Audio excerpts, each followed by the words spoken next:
Hello everyone. आज हम इस वीडियो में आपका जो केमिकल काइनेटिक्स वाला चैप्टर है उसके एचटेट के प्रीवियस ईयर क्वेश्चंस करेंगे। तो मैंने इस वीडियो से पहले जो केमिकल काइनेटिक्स में जो इम्पोर्टेंट फॉर्मूले हैं और जो भी कंसेप्ट है, थ्योरी है, वो करवाई है। तो सबसे पहले आप उसको देखेंगे। आप अगर डायरेक्ट क्वेश्चन करेंगे तो आपको कुछ भी समझ में नहीं आएगा। तो सबसे पहले आप इस चैप्टर के जो इम्पोर्टेंट फॉर्मूले हैं, थ्योरी हैं, कंसेप्ट हैं, उसको पढ़िएगा। तो सबसे पहले हमारे पास एचटेट 2024 में आया हुआ question, if the rate constant for some reaction is, देखो रेट कांस्टेंट की वैल्यू दे रखी है 3 × 10⁻⁻⁴ और ये है इस रेट कांस्टेंट की unit. Then it's order is, तो मैंने जो थ्योरी की वीडियो में है उसमें बताया था कि जो रेट कांस्टेंट की यूनिट है उसको देखकर हम ऑर्डर ऑफ द रिएक्शन का पता लगा सकते हैं। तो जो रेट कांस्टेंट की यूनिट को फाइंड आउट करने का क्या तरीका है, कंसंट्रेशन की पावर 1 - n और सेकंड इनवर्स। n क्या है, ऑर्डर ऑफ द रिएक्शन है। तो अगर मैं जीरो ऑर्डर रिएक्शन की बात करूं तो अगर मैं यहाँ 0 लिखूंगी तो यूनिट क्या आ जाएगी, कंसंट्रेशन की पावर 1 सेकंड इनवर्स। अब कंसंट्रेशन किस में लिखते हैं हम, मोल पर लीटर सेकंड इनवर्स। तो जो जीरो ऑर्डर रिएक्शन है उसका जो रेट कांस्टेंट होगा उसकी यूनिट होती है ये मोल पर लीटर सेकंड इनवर्स। और जो हमारा फर्स्ट ऑर्डर रिएक्शन है, फर्स्ट ऑर्डर में क्या होगा, n की वैल्यू हम 1 पुट करेंगे, 1 - 1 1 0, किसी की पावर 0 1। तो जो फर्स्ट ऑर्डर है उसमें रेट कांस्टेंट की क्या यूनिट हो जाती है, सेकंड इनवर्स।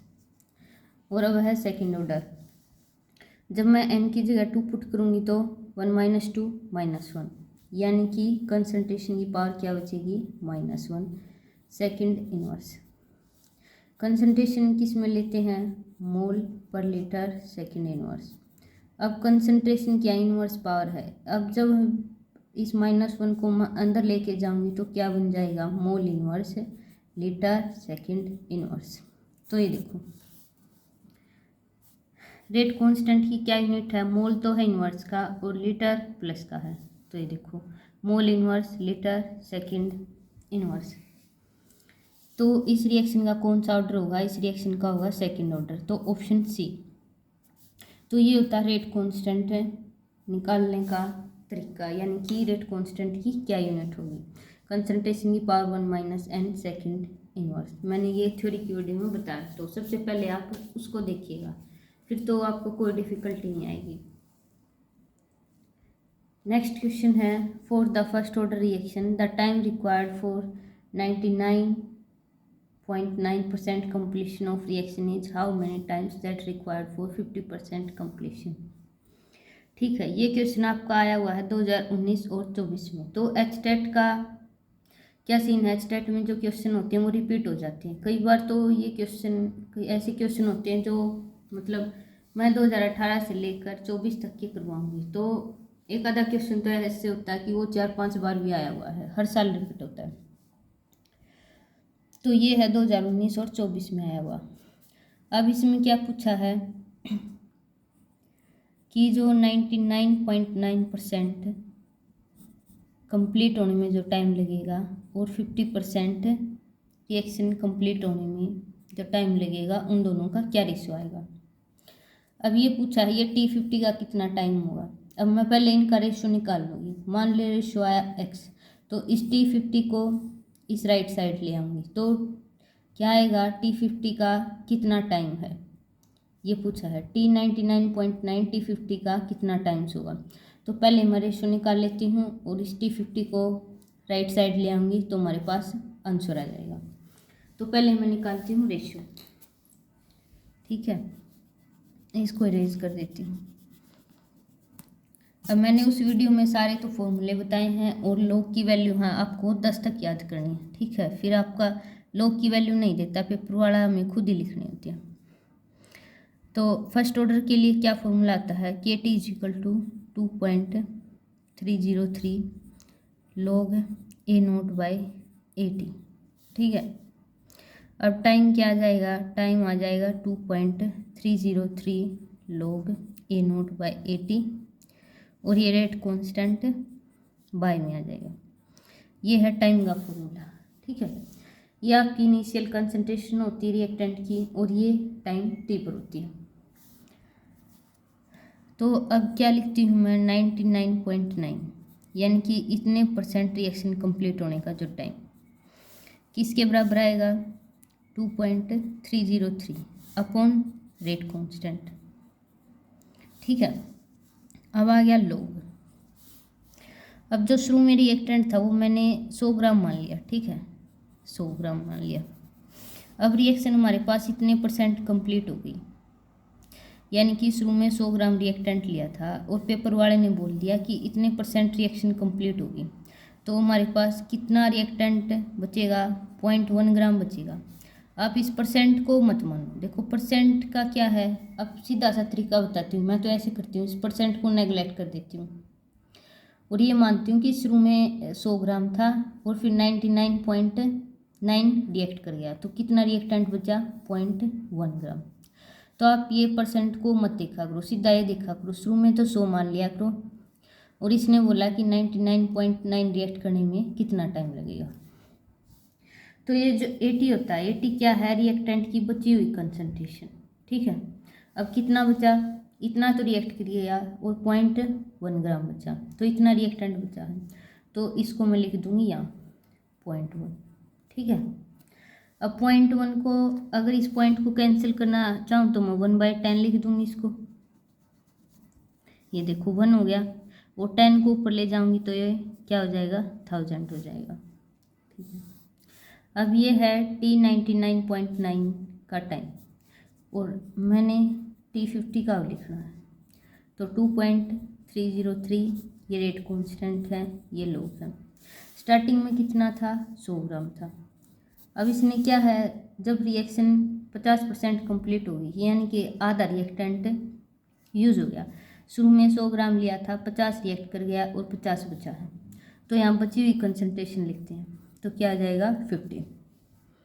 अब ये क्या आ जाएगा, ये आ जाएगा log 2 बचेगा, ठीक है, इसको मैं सीधा 2 लिखती हूँ, ये बचा हमारे पास log 2, ठीक है। अब ये है, ठीक है, इसको क्या लिख सकती हूँ, log 1 तो कुछ नहीं होता है, तो 0 होता है।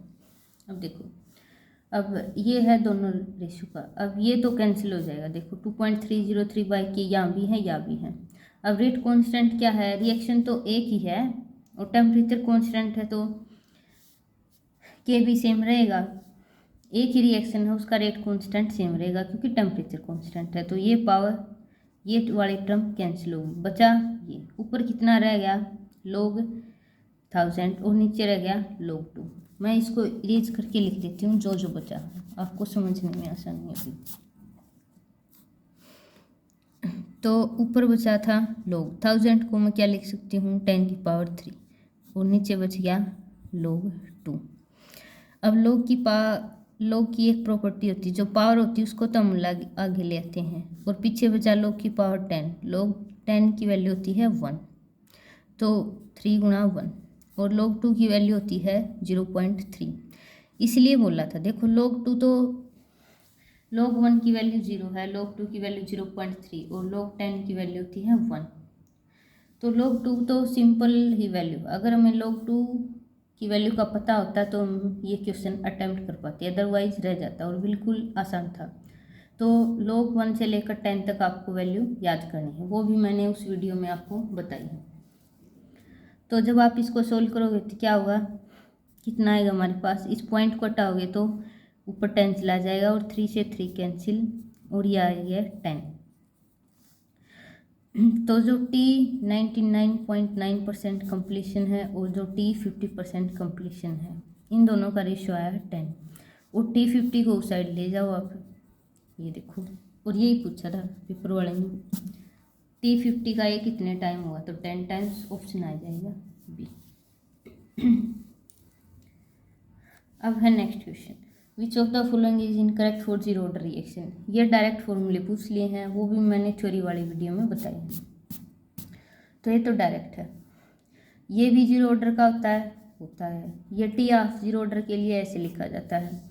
और स्ट्रेट लाइन का ग्राफ बनता है आर वर्सेस टी में, ये स्टेटमेंट भी सही है। और ये वाला है, ये नहीं है। ये किसके लिए होता है? ये फर्स्ट ऑर्डर के लिए होता है। ये डायरेक्ट फॉर्मूला है, आप थ्योरी की वीडियो देखोगे तो पता चलेगा।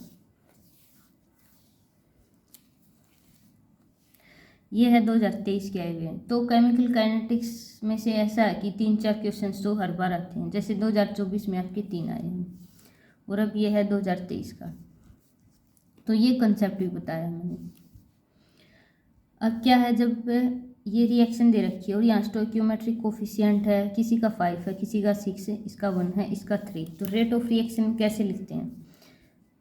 मैंने ऐसे बताया था, जो आपका रेट ऑफ रिएक्शन लिखा जाएगा, अगर रिएक्टेंट है तो नेगेटिव साइन आएगा, डेल्टा बी आर की कंसंट्रेशन अपॉन डेल्टा टी। ठीक है, रेट ऑफ रिएक्शन लिखने का ये तरीका है, मैंने थ्योरी वाले वीडियो में बताया, तो आप उसको देखना पहले, तब समझ में आएगा। जिसका जो भी स्टोइकियोमेट्रिक कोफिशिएंट होता है, इसको हम 1/, में लिख देते हैं, और रिएक्टेंट की कंसंट्रेशन लिखते हैं तो नेगेटिव साइन। ठीक है, अब इसका स्टोइकियोमेट्रिक कोफिशिएंट है तो ये 1/, में आएगा, और change in concentration of H positive upon delta T. अब ये थे रिएक्टेंट, इसलिए नेगेटिव साइन आया है। अब प्रोडक्ट लिखूंगी तो मैं 1/3 change in concentration of Br2 upon delta T, 1/3 change in concentration of H2O upon delta T. अब मैंने ऑप्शन नहीं लिखे, ऑप्शन थोड़े ज़्यादा लेंथी हो गए थे, इसलिए मैं डायरेक्ट बता देती हूँ। तो इसके बीच में रिलेशन पूछा था, और इस पॉजिटिव की H पॉजिटिव कंसंट्रेशन, ये पूरा ऐसे नहीं पूछा था, ये पूछा था delta B R upon delta T T, इसके किसके इक्वल आएगा? H पॉजिटिव की। ठीक है, तो अब हम इन दोनों को एक साइड लगा लेते हैं। ये भी रेट ऑफ रिएक्शन है, ये भी है, ये भी है, सारे इक्वल हैं, हम किसी को भी किसी के इक्वल पुट कर सकते हैं।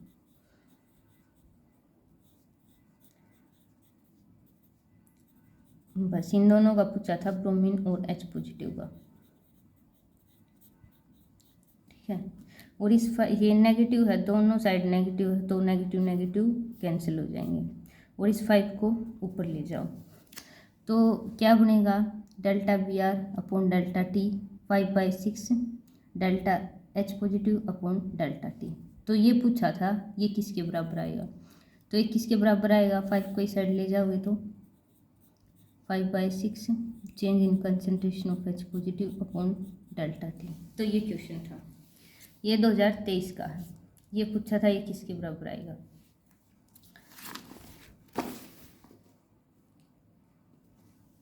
तो अब है next question, the half life period of krypton is 10 years, how long will it take for 99% completion.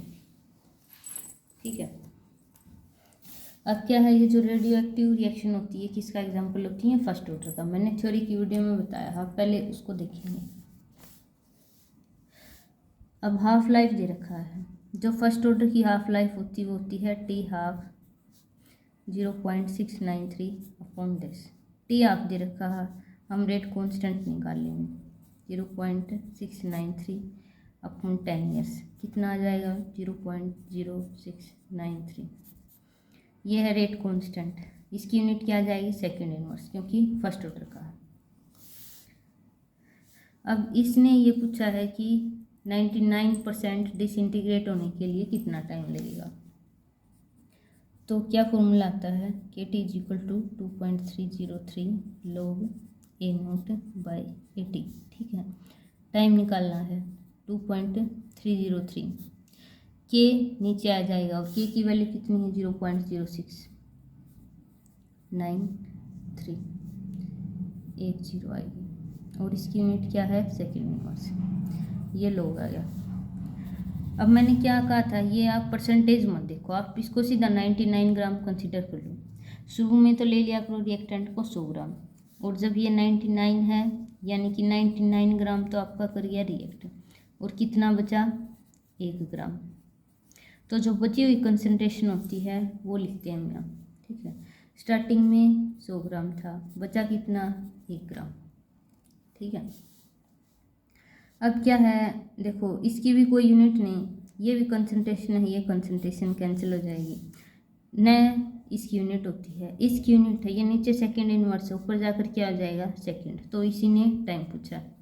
ठीक है, अब ये टाइम यहाँ किस में आया है, ये ईयर में आया है। ठीक है, मैंने वैसे जनरल ट्रेंड वाला लिख दिया, ये टी ऑफ यहाँ ईयर में था, तो ये के भी ईयर इनवर्स में आया है, ये भी ईयर इनवर्स में है, ऊपर जाकर ईयर हो जाएगा। तो इसको सोल्व कर लेंगे।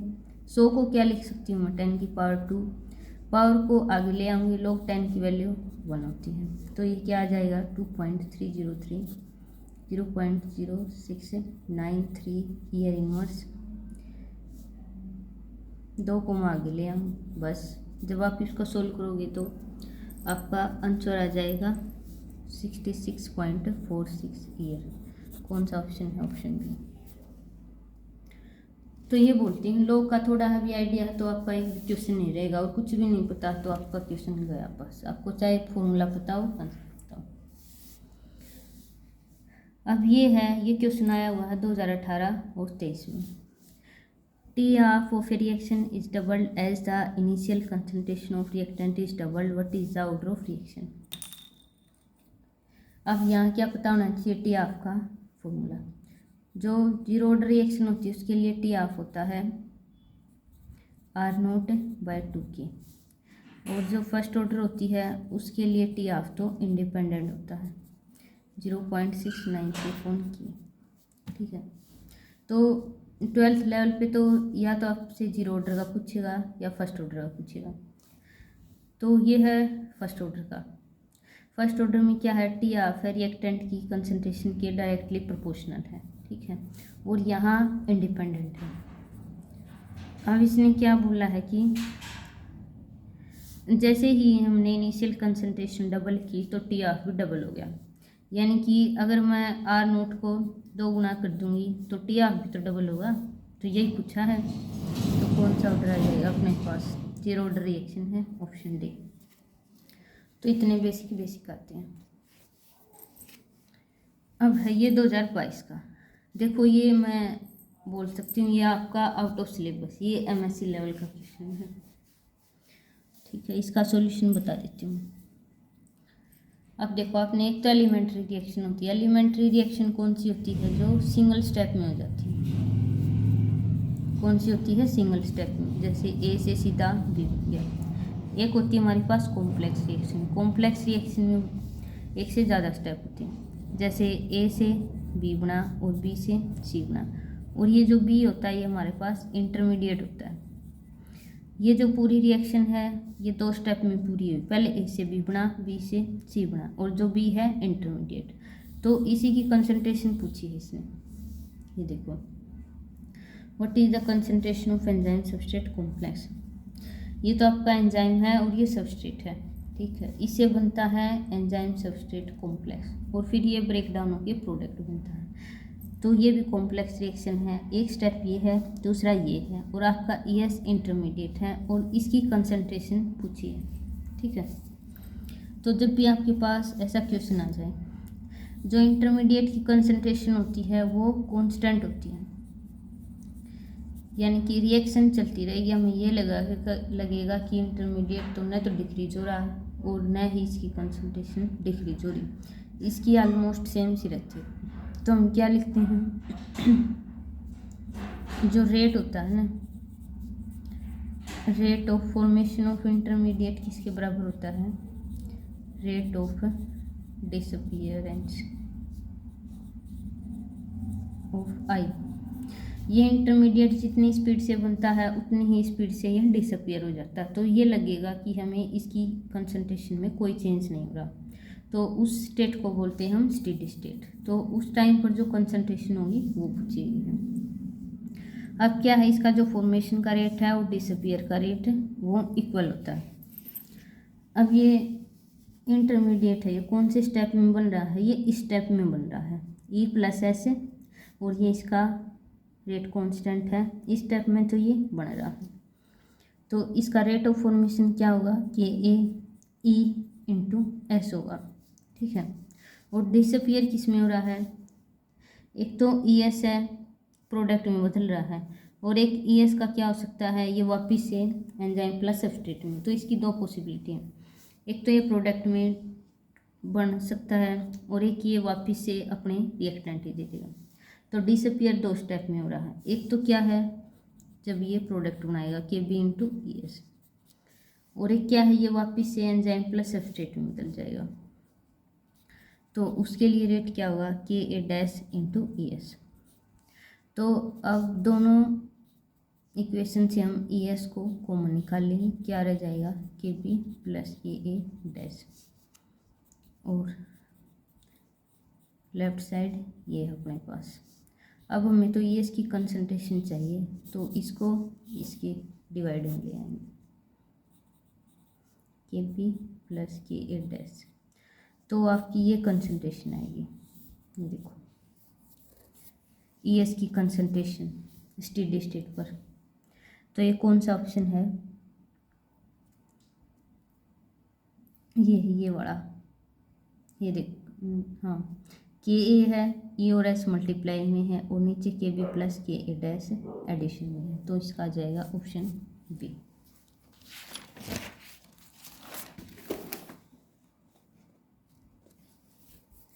ये देखो ये आपके चल रहे हैं 2022 के।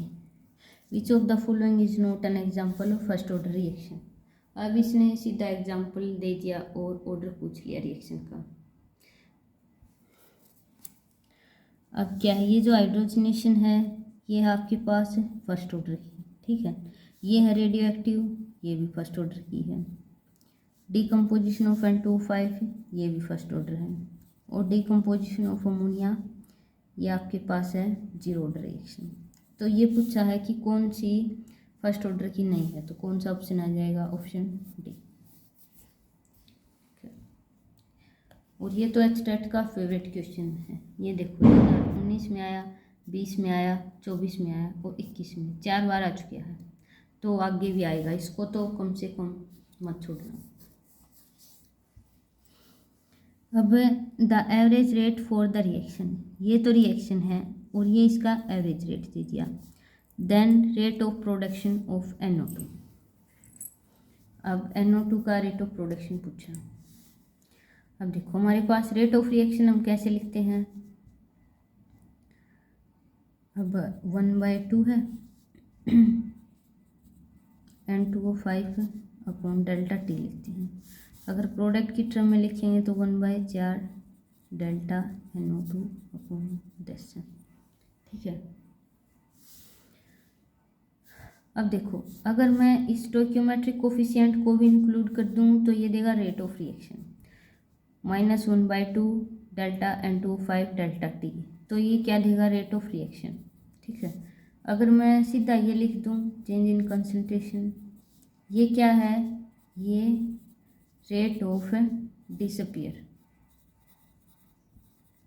Rate of disappearance of N2O5, ठीक है।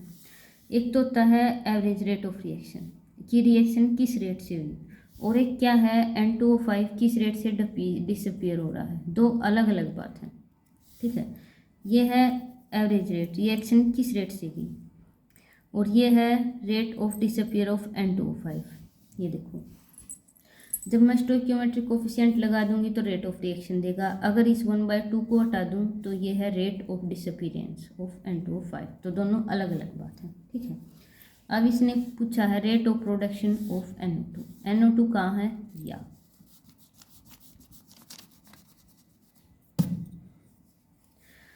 अब ये क्या है 1/4 है change in concentration of NO2 upon delta T, ये पूरा देगा रेट ऑफ रिएक्शन। अगर इस 1/4 को रिमूव कर दूं तो क्या देगा, rate of production of NO2, और क्या दे रखा है, रेट ऑफ रिएक्शन इसने दे रखा है, ये दे रखा 6.79। अगर इस 4 की मल्टीप्लाई मैं इससे कर दूं, ये देखो रेट ऑफ रिएक्शन है 1/4 है delta NO2 upon delta T, ठीक है। ये भी रेट ऑफ रिएक्शन है, ये भी रेट ऑफ रिएक्शन। अगर इस 4 को मैं इस साइड ले लूँ लेफ्ट साइड, अगर 4 को मैं लेफ्ट साइड देगी तो अब ये वाली क्वांटिटी ये क्या देगी, rate of production of NO2। अब ये रेट ऑफ रिएक्शन नहीं है, ये रेट ऑफ रिएक्शन नहीं है, अब ये क्या है, rate of production of NO2।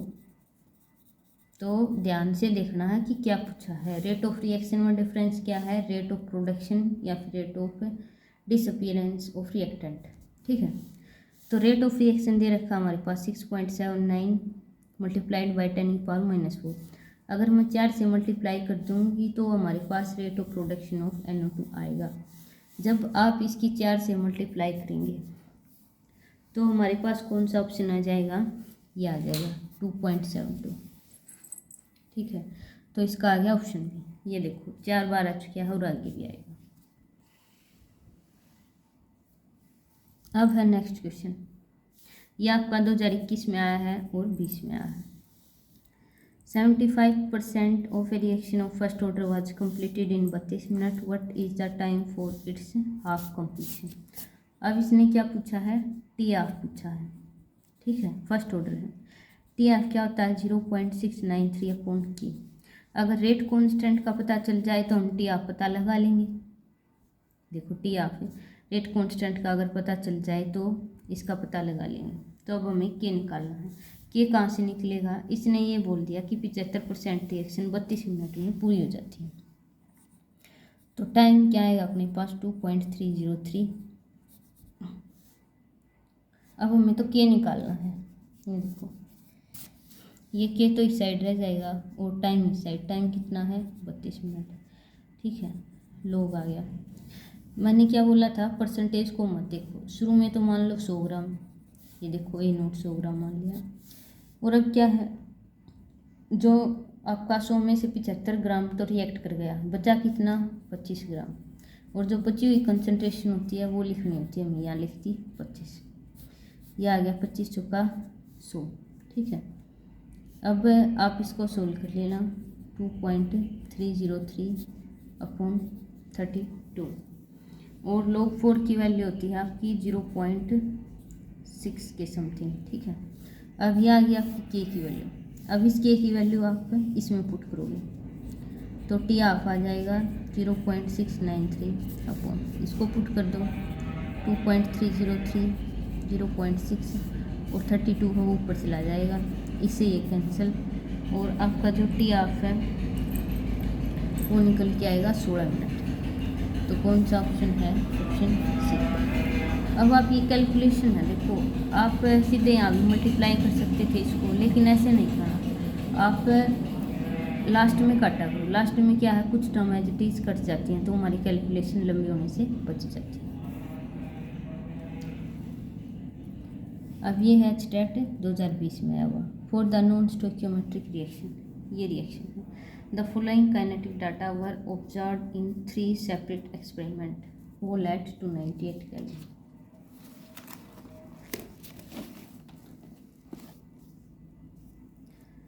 अब क्या है, इसने हमारे पास डाटा दे दिया एक्सपेरिमेंट करने के बाद कि इनिशियल कंसंट्रेशन एक ये ली। 3 एक्सपेरिमेंट करे, पहला ये है, दूसरा ये, तीसरा ये कंसंट्रेशन ली ए की और फिर बी की ये ली और हमारा रेट आया ये सीखा। अब क्या रिएक्शन थी, 2A + B से क्या बना, C + D। अब इसने ये पूछ लिया कि हमारे पास रेट ला क्या आएगा। अब मैंने क्या बोला था कि रेट ला कैसे डिफाइन होता है, ये एक्सपेरिमेंट से पता चलता है। अब मैं रेट ला को ऐसे नहीं लिख सकती कि a⁻2b 0 नहीं, ये तो थ्योरेटिकल लिखा है। ये रेट ला है, ये हमें कैसे पता चलता है, ये एक्सपेरिमेंट करते हैं ना तब पता चलता है कि a की पावर क्या आएगी और b की पावर क्या आएगी। ठीक है, तो इसने रेट ला पूछा। तो अब देखते हैं, अब इसने ऑर्डर पूछ लिया कि ए का ऑर्डर क्या होगा और बी का ऑर्डर क्या होगा। ठीक है, अब देखो ये फर्स्ट एक्सपेरिमेंट देखो, इसमें ए की कंसंट्रेशन थी 0.1, बी की भी 0.1, रेट आया ये। ठीक है, अब दूसरा एक्सपेरिमेंट किया, दूसरे में इसने ए की तो कांस्टेंट रखी है। देखो फर्स्ट एक्सपेरिमेंट किया, ये रेट आया। दूसरा एक्सपेरिमेंट किया, ए की कंसंट्रेशन को एज इट इज रखा और बी को डबल कर दिया। ठीक है, तो हमारे रेट पर कोई फ़र्क नहीं पड़ा। अब मैंने क्या बोला था, जैसे ही हम कंसंट्रेशन बढ़ाते हैं तो हमारा रेट क्या होता है, इंक्रीज होता है। वो कब इंक्रीज होगा, जब जो हमारा रेट है वो कंसंट्रेशन पर डिपेंड करता हो। अगर कंसंट्रेशन तो बढ़ा दी और मैंने रेट पर कोई फ़र्क नहीं पड़ा, तो यानी कि वो जीरो ऑर्डर रिएक्शन होती है। जीरो ऑर्डर में जो रेट है वो कंसंट्रेशन के इंडिपेंडेंट हो जाता है, यानी कि बी पर तो यह रिएक्शन डिपेंड नहीं करती बी की कंसंट्रेशन पर। तो जो बी के रिस्पेक्ट में जो ऑर्डर आया है वो क्या आया है, जीरो। जब हमारी रेट ऑफ रिएक्शन है कंसंट्रेशन के इंडिपेंडेंट हो जाए तो वो जीरो ऑर्डर हो जाती है। देखो बी की कंसंट्रेशन बढ़ाई तो हमारा रेट बढ़ना चाहिए था, लेकिन कुछ नहीं हुआ, एज इट इज रह गया। तो यानी कि ये बी की कंसंट्रेशन पर डिपेंड नहीं करता, बी की पावर जीरो। अब हम देखेंगे ए का। अब ये देखो, फिर किया हमने तीसरा एक्सपेरिमेंट, ठीक है। तीसरा एक्सपेरिमेंट किया, देखो तीसरे में क्या रखा, बी को तो एज इट इज लिख दिया और इसको 0.2। अब इसको नहीं देखना, अब हमें ए की देखनी है कि ए की कंसंट्रेशन बढ़ाएंगे तो कैसा रेट रहेगा। अब हमें बी की कांस्टेंट रखनी है। अब देखो ये जो फर्स्ट और थर्ड एक्सपेरिमेंट है, बी की तो रखी हमने एक 0.1 थी पहले में और थर्ड वाले में भी 0.1 रखी। अब हमने ए की बढ़ा दी, जो ए की कंसंट्रेशन है पहले 0.1 थी, फिर हमने डबल कर दिया, यानी कि इसकी कंसंट्रेशन हमने डबल कर दी। अब रेट देखो, जब ए की कंसंट्रेशन 0.1 थी तो हमारा पास रेट था वो 1.2 था, और जब डबल करती, देखो डबल करती तो रेट भी डबल हो गया। जब कंसंट्रेशन डबल कर दें और रेट भी उतना ही टाइम्स हो जाए तो वो कौन सी रिएक्शन होती है, वो फर्स्ट ऑर्डर होती है। अब देखो तो ए के रिस्पेक्ट में क्या ऑर्डर आ गया, ए के रिस्पेक्ट में आ गया आपका ऑर्डर 1, ठीक है। तो ये होता है, देखो अब जिसको ये ज्ञान नहीं होता कि रेट ला एक्सपेरिमेंट से डिटरमाइन होता है, वो तो सीधा ये लिख देगा कि ए की पावर 2 आएगी और बी की पावर 1 नहीं। लेकिन जब हमने एक्सपेरिमेंट्स के रिजल्ट देखे तो क्या पाया कि जो रिएक्शन है वो बी पर डिपेंड नहीं करती, बी की पावर 0 है और ए की पावर 1 है, यानी कि एक रिस्पेक्ट में फर्स्ट ऑर्डर है। इसकी अगर कंसंट्रेशन मैंने डबल कर दी तो रेट भी अपना डबल हो गया। तो ये कौन सी होती है, ये फर्स्ट ऑर्डर होती है। तो हमारे पास रेट ला ऐसे पता चलता है एक्सपेरिमेंट करने के बाद। तो आपका जो इक्वेशन हो जाएगी वो क्या बनेगी, के ए की पावर 1। तो कौन सा ऑप्शन है देख लो, ये गलत है, ये आएगा। बी के तो इंडिपेंडेंट है और ए के रिस्पेक्ट में फर्स्ट ऑर्डर है, ठीक है। अब है लास्ट क्वेश्चन, जो स्टेट 2019 में आए हुए हैं वो भी रिपीटेड थे, जो ऊपर करवाए ना मैं क्वेश्चन उनमें से ही आए हैं 2019 में। अब है लास्ट क्वेश्चन, रेट आ गया P Z A B E की power -a/RT in this equation. ये पी क्या है, ये आपका कोलिजन थ्योरी ने दिया था। कोलिजन थ्योरी ने क्या बोला था, ये पी क्या है आपका, स्टीरिक फैक्टर, स्टीरिक फैक्टर या फिर प्रोबेबिलिटी फैक्टर। तो कौन सा ऑप्शन है, ऑप्शन बी।